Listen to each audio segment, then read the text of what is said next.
Tony D and Little Joan somewhere in the background, and this is a screenwriter's rant on Armor, starring Sylvester Stallone and Jason Patric. Is it Patric or Patric? No, I think it's Patric. Yeah, no, it just doesn't have the K.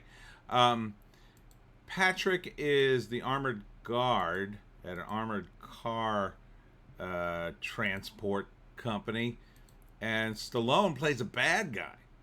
I don't think I've ever seen Stallone play a bad guy. Smash like and subscribe. Thank you for smash liking and subscribing. Check out my books. Links in the description.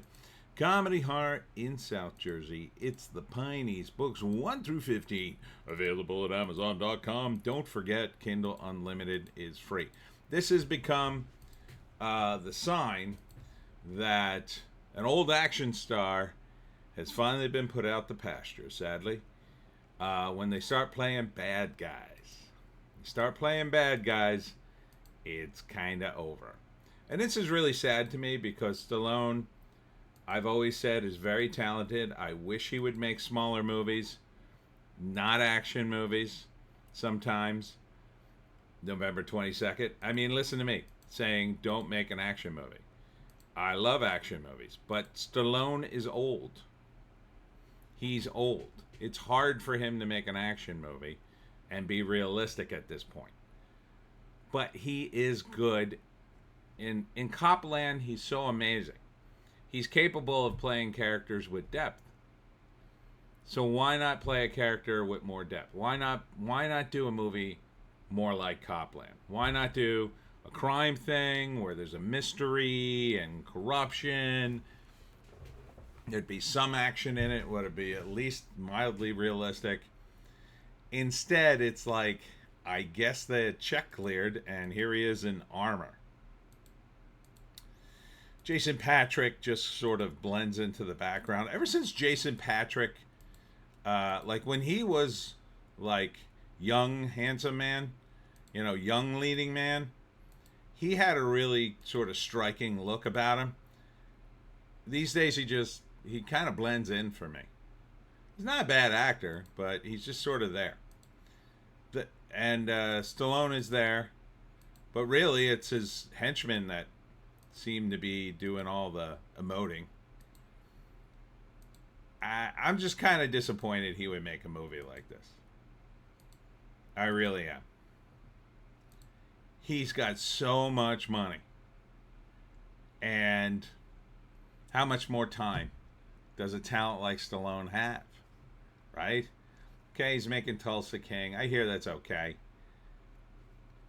That he's not making movies more like Copland just frustrates me to no end. Like, I understood it with the Expendables. Big money. They drove the money truck to his house to make that movie. Did they do that for this movie? Maybe. I mean, maybe it's just tough days for Hollywood stars. I guess you've been doing this so long, you must figure like, I'll take the money. What's the difference at this point?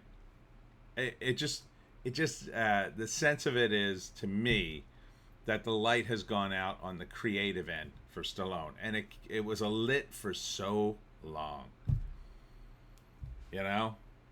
As much as I think the later Rambo stuff is just like meh, I understood why he kept doing them.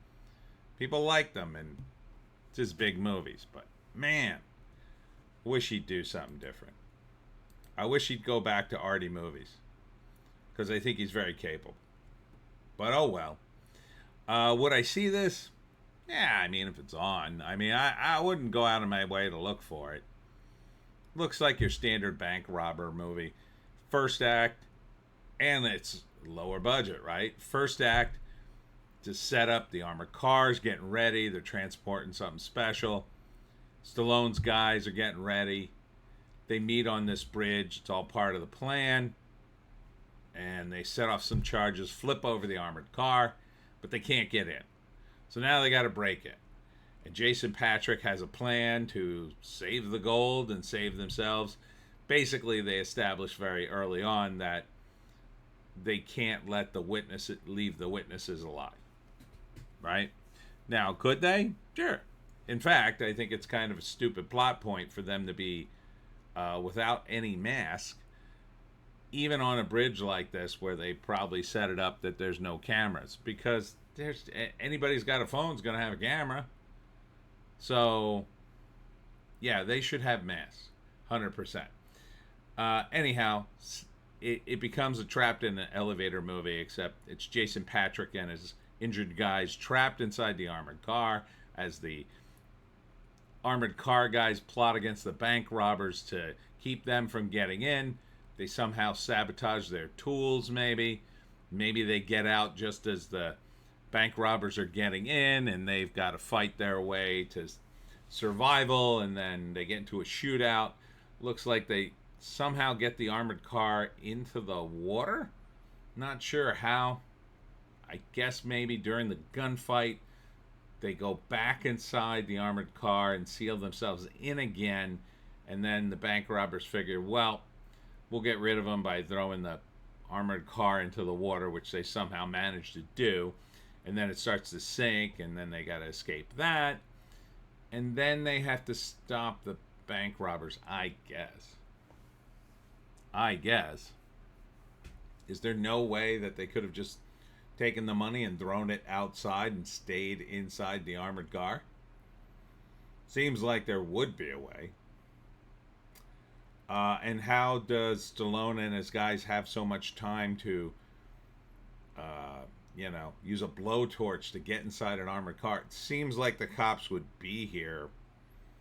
I mean, looking at the background of this shot all the way in the distance, I could see houses. You're telling me somebody in one of those houses don't go, hey, what the hell's going on in the bridge over there? There's explosions and stuff.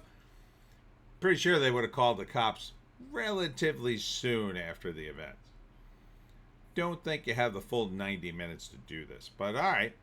What happens at the end? Stallone and his guys get caught or die. And Jason Patric saves the day because he's the hero. So, yeah, maybe. Maybe I would watch it. I would probably make a lot of sarcastic comments during it. Anyhow, that's it for me. Tony D and Little Jones somewhere in the house. Tomorrow, I will be at the South County Library in Atco, New Jersey. 6 p.m. for my talk on how to hunt the Jersey Devil. Hope to see you there. We'll see you tomorrow.